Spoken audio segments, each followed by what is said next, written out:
What's good, gamers? We're fucking back at it. I don't know why I just closed my phone. I need the notes that I wrote on it.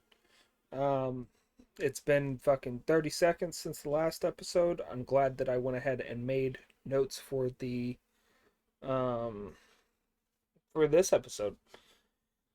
Fun one. Fun one today. We get we get a nice little bat-like pet creature. I don't know what that is. It's like a cat bat. Um, but I would love to have one of those. I'm just gonna rewind this real quick to see if this mysterious figure said anything. And damn it, the one I was ad-libbing and fucking it said something immediately. Yes, okay. So, both the sub and the dub, this mysterious figure petting this bat cat creature, um, said, "Kill him." Uh, the title um for the sub is Pilaf and the Mysterious Army, whereas the dub is Pilaf and the Mystery Force. So a little more lighthearted in the dub.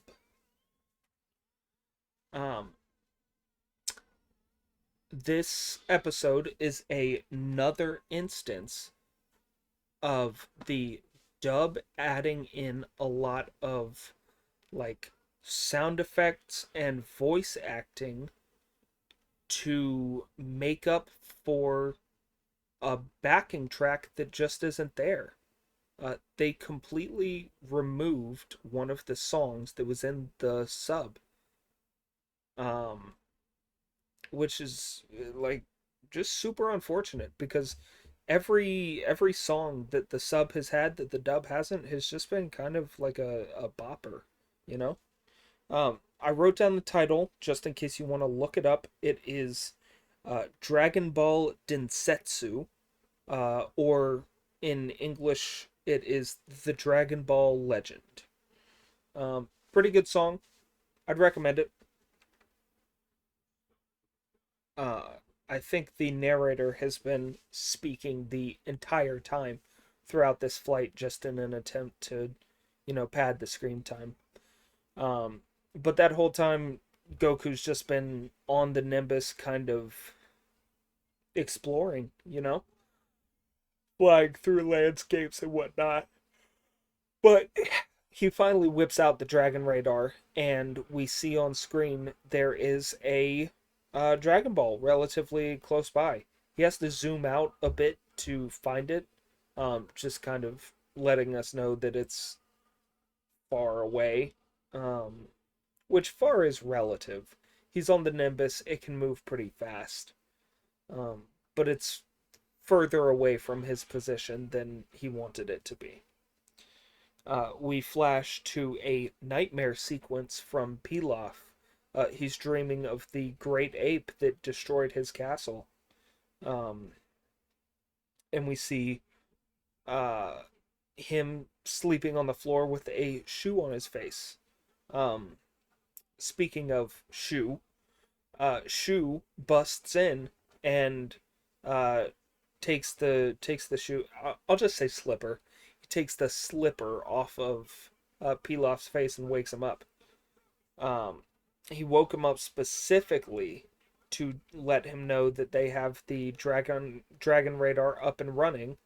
Um, to which Pilaf is delighted. Shu lets him know that there is a Dragon Ball southwest of their position. Um, and Shu's like, "Why are you crying?" And he says, "I'm smiling, you idiot." Uh, so there's that.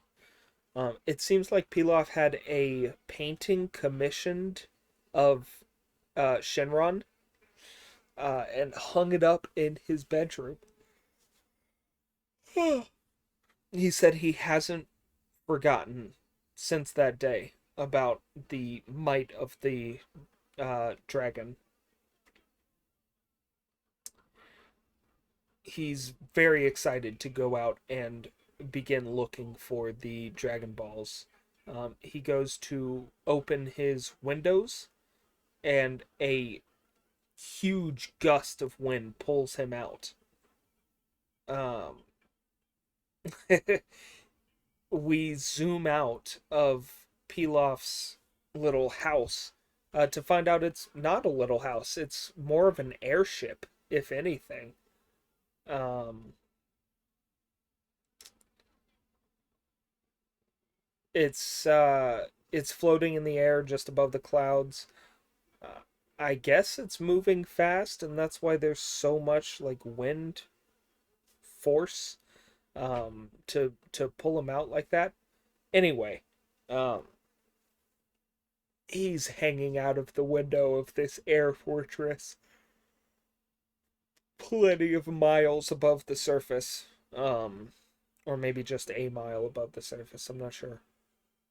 Uh, but he's hanging out of the window. He insults Shu, and then apologizes because he doesn't want to die. It's that simple. We see a bunch of tanks moving on the ground, and we see a logo that we will come to recognize a lot more in the future. We'll see a lot of these guys, this military force. It's got kind of a ribbon shape, and it has two big RRs in it. Uh, no clue what those RRs could stand for on this red ribbon logo. RR on the red ribbon. Hmm. We see kind of a hunky, uh, fucking general, I guess, riding along with these tanks and whatnot. He's kind of an intimidating force, but he also looks like a pretty boy, you know. He doesn't look super dangerous. Um, we see Goku bathing in a creek. Um, I guess he just likes being wet. Good for the boy. I also just like being in a large body of water sometimes. But he goes to bathe, leaves all of his stuff on the side of the creek, and a boy that had uh taken a position on a like a mountain formation, uh sees the tanks and whatnot moving towards the forest where Goku is located, currently bathing, and he heads off into the forest. He stumbles upon Goku's stuff and just fucking jets with it. And after Goku gets out of this lake, he sees that his stuff is gone, hops on the Nimbus, flies above the forested area, and he can't see anything because of the dense, like, foliage. There's too many trees kind of blocking his view. So he gets the idea to fly even higher to kind of cover more ground and yells out for uh, the power pole to extend and keeps extending it, and it finally reaches up into the air. Goku grabs his stuff and uh, takes it all the way down into the forest where it extended from, where the boy has fled with the dragon radar. He left all of Goku's other stuff, but he left with the dragon radar around his neck. And he says, "Shit, I'm gonna have to find this boy now." And that he will. We see Pilaf and Mai walking around in a town. Uh, she says that their radar pinged a Dragon Ball within a mile of their location. So they're just kind of scoping the area out, we'll say. Pilaf's like, how the fuck are we supposed to find a Dragon Ball? If it's in a mile of here, that's so much area to cover. And Mai's just like, well, standing around isn't going to get it done. Which, very true. We see the boy running from the forest back into town. And it seems like he's without a shoe. I think maybe Goku was able to pick that shoe up. Uh, we get the big card and they. Oh, I always start yawning when I'm doing this. What is that about? Uh, we see the military squadron roll into the city, roll into the town. That hunky looking individual uh, behind the lot of them, the commanding force, they break into, I guess, the first house they see, um, and kind of hold the family hostage. He walks in there and says, if you comply with my demands, I'm not going to hurt you. I will not hurt you. What do you know about the Dragon Balls? Uh, to which uh, the father of this family, it seems like, um, says, I have no clue what you're talking about. Please leave us alone. Um, and he says, you know what? I believe you. But we're gonna search your place just to be sure. Don't yawn, man. I'll yawn. We see a shopkeeper fold up his newspaper. It seems like he's just sitting outside his shop, waiting for somebody to come by.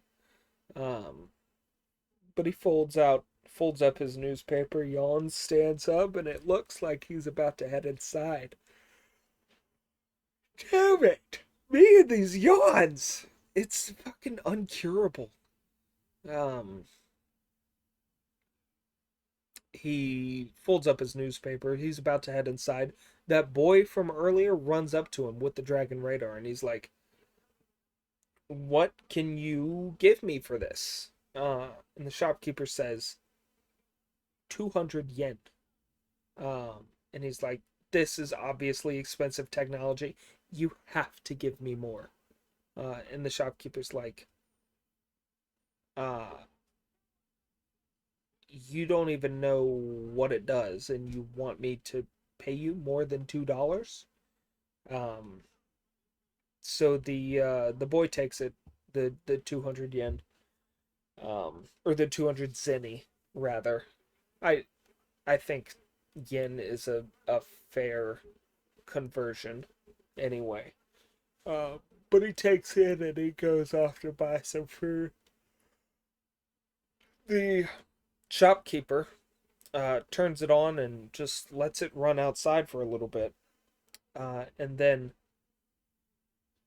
Mai and Pilaf walk over and they're inspecting a crown that he had on display outside his shop. And he is like, I have so much better stuff for you. That crown is not good enough for your highness. You need something awesome. So he takes him inside. He's gonna upsell the shit out of him. You know how you do with fucking wealthy people. We don't respect wealthy people. Just kidding. If you're wealthy, please give me money and I'll respect you so much. Uh, anyway, Goku is setting off towards the town.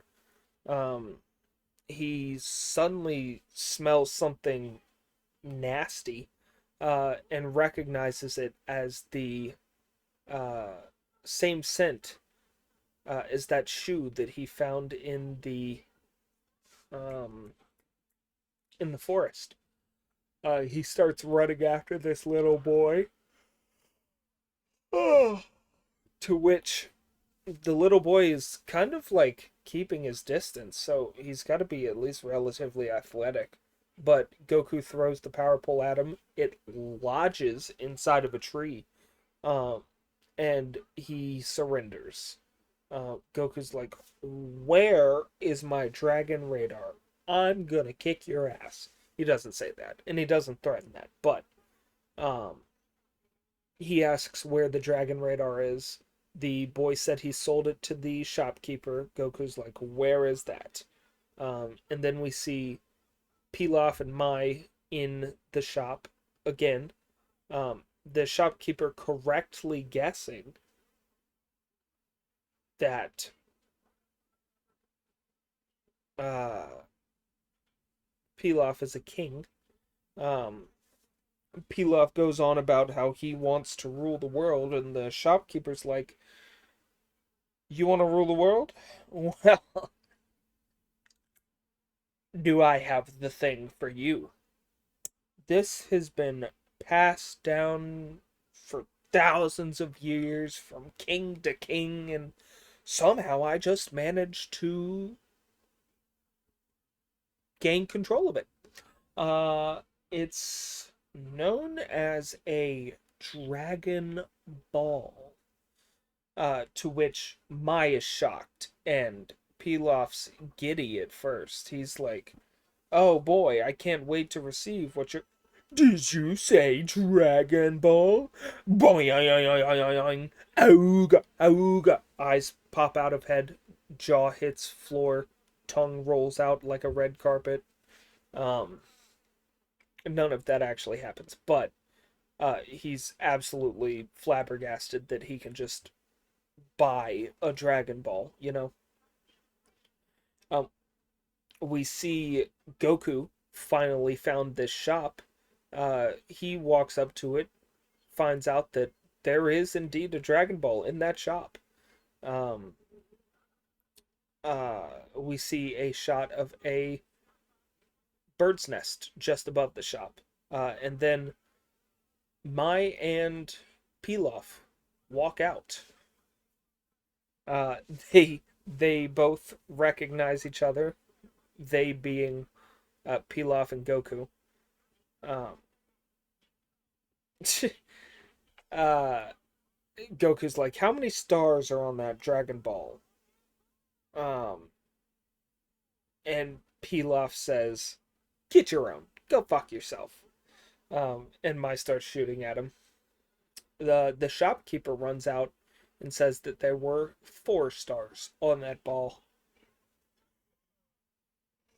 All right, the yawning is getting excessive. But they start running. Goku starts running after them. The air fortress starts flying overhead, or it catches up to them rather. Uh, Brings out a turret to shoot at Goku. Goku ducks for cover, which interesting that he would duck for cover. I guess he can't continuously take bullets. Um, like he can get shot, no problem. But I guess continuous barrage of bullets would actually do damage to him, you know. Anyway, the air fortress picks up Mai and Pilaf, and they fly off. Um, Goku hops on the Nimbus to fly after them. And we actually see that Goku's belongings are on the Nimbus, which brings up a great question. Can you use the flying Nimbus as storage? I don't believe Goku left his belongings on Nimbus. Um, I think he walked out of the forest and stumbled upon the boy. So that would set an interesting precedent um, to to see if you can store things on the Nimbus. Um, anyway, the leader of the army walks into this shopkeeper's place, um, and demands to know where the Dragon Ball is. The shopkeeper produces one for him, the same 4-star ball, and he knows the difference, drops it, and it breaks on the ground. When it breaks, we see it being dropped and broken in Pilaf and Mai's place. So they're also simultaneously finding out that their ball is a fake. This general desperately wants to know where the ball is, because he knows that there is. He knows there's a Dragon Ball in that location. Um, so he goes to apprehend the shopkeeper. Shopkeeper pulls out a gun, goes to shoot him, but the general is just faster. He's him, to be honest. Um, on some Wild West shit, fucking high noon, draws, blasts him first. We get a shot of the general's face. He kind of looks more like a Fist of the North Star character than a Dragon Ball character. He's got that same kind of like jawline and defining features. But we get a shot of him. We see what he looks like. We can call him General Red for now, because he's got red hair. And the ribbon is red. The red ribbon and red hair. Man, I wonder what those R's stand for on that red ribbon logo. Um, anyway, uh, the people in the under the general's command search the shop. When the general shoots the shopkeeper, the loud noise scares away the birds that were nested just above the shop. And we see underneath them was the 6-star ball, and they fly off with that. So they're not going to find the genuine Dragon Ball, unfortunately. The radar's just not going to show them where it genuinely is. And that's the end of the episode. We think that Goku might still attack Pilaf and the gang, and the general is going to ransack this guy's place. And yeah, that's it. Hope you enjoyed. If you if you had a good time, do the YouTube things. So that's like, comment, subscribe, bell icon. Bye.